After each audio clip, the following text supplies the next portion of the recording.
प्रथम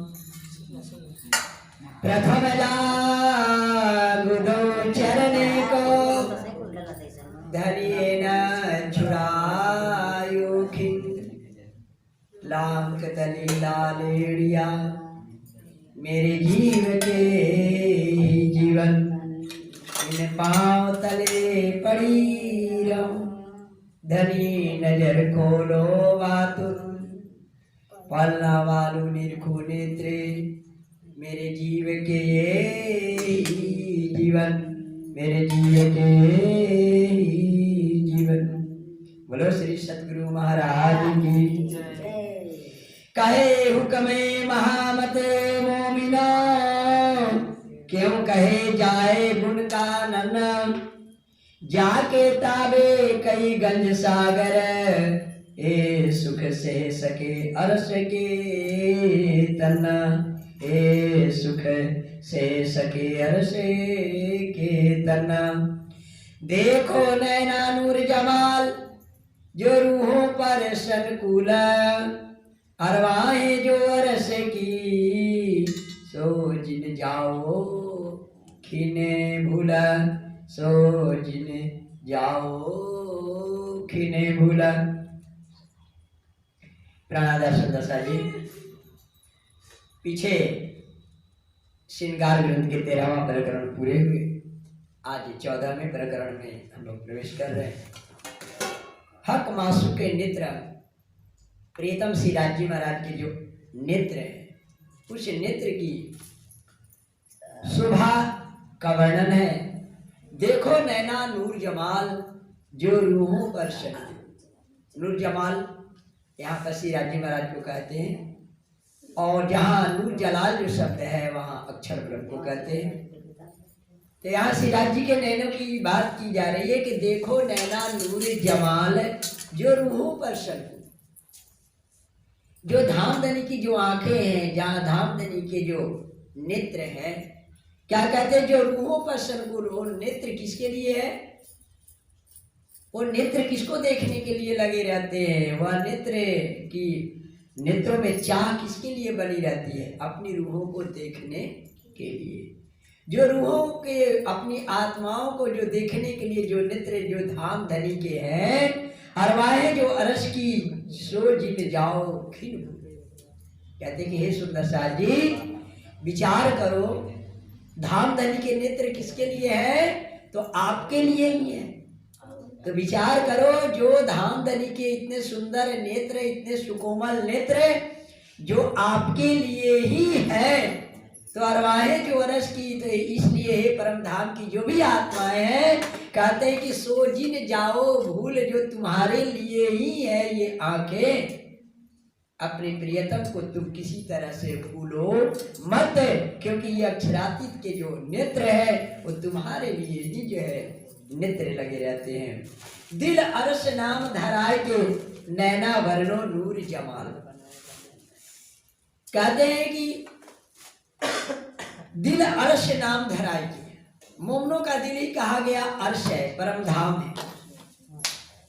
धाम धनी को अपने दिल में बैठा करके कह रहे हैं कि नैनो वरनो नूर जमाल। मैं अपने प्रियतम को धाम धनी को अपने दिल में बैठा करके और अपने पिया के नैन को निहार निहार करके मैं वर्णन कर रही हूँ। ऐसा इंद्रावती जी की आत्म कहती है हाय हाय छेद न पड़े छाती मिने।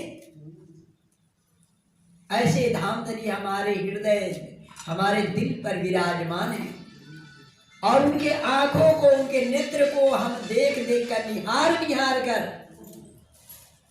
उसके अंदर प्रवेश कर करके मैं जो है उनके नेत्रों का वर्णन कर रही हूँ। तो कहते हैं कि हाय हाय छेद न पड़े छाती मिने।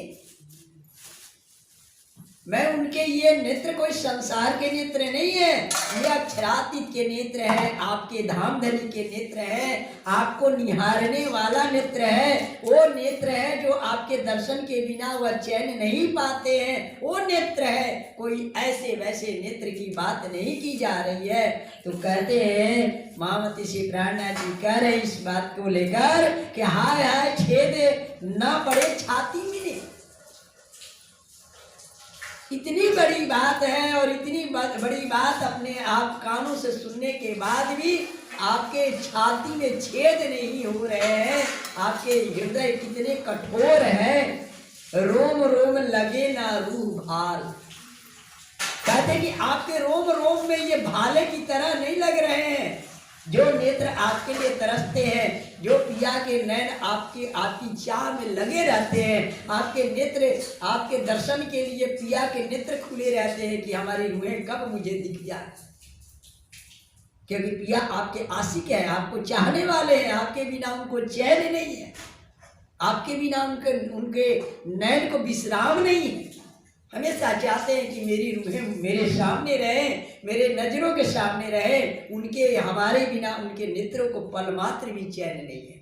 इसलिए तो उनका नाम आशिक है, अर्थात मुझे चाहने वाले हैं मेरे प्रीतम। इसीलिए कहते हैं कि रोम रोम लगे ना, पिया का प्रेम इतना बड़ा है, धनी का इश्क इतना बड़ा है कि उनके हर एक अंग हमारे आवाज़ों को, हमारे शब्दों को, हमारे दर्शन के लिए तरसते रहते हैं, चाह में लगी रहती हैं। उसके बाद भी पिया के इतने बड़े प्रेम को देखने के बाद, अपने धनी के प्रेम को सुनने के बाद भी हमारे रोम रोम में यानी भाले की तरह उनका प्रेम चुभ नहीं रहा है, अर्थात हमारे रोम रोम क्या हो गए हैं, अति कठोर हो गए हैं। अर्थात एक कठोर जो व्यक्ति होता है, संसार में भी जो कठोर जीव होता है, वह प्रेम की भाषा को कभी नहीं समझ पाता है। लेकिन पिया तो हमारे इतने प्रेम वाले हैं, लेकिन हम इतने कठोर हो गए हैं कि पिया के प्रेम की भाषा, प्रेम के नजर जो है, हम उनको देख नहीं पा रहे, समझ नहीं पा रहे। जो अरबा कहावे अर्श की,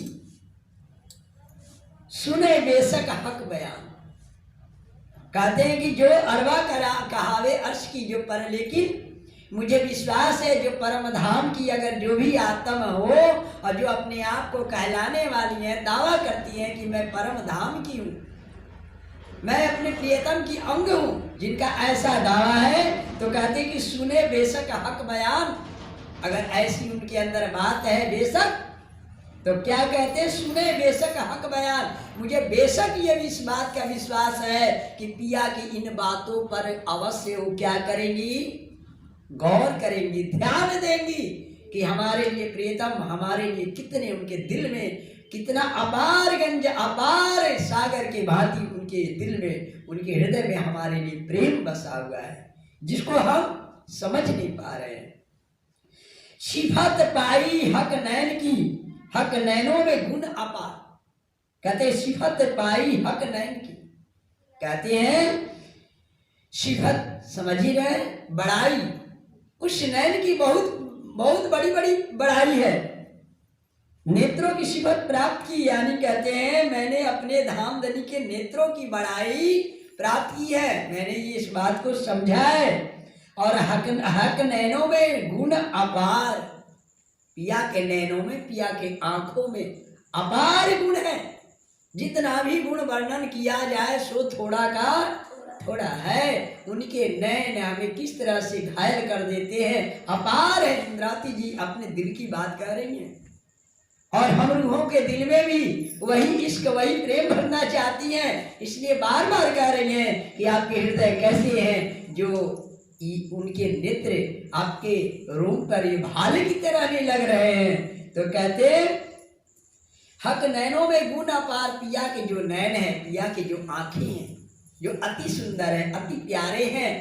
तो कहते नैनों में गुण अपार, पिया के नेत्रों में क्या है, अपार गुण है। जब प्रेम होता है तो अपार गुण ही दिखाई देगा। जब जहाँ प्रेम नहीं होता है वहाँ क्या दिखाई देता, अवगुण दिखाई देता है। और जहाँ प्रेम होता है वहाँ गुण के सिवाय और कुछ भी नजर नहीं आता है।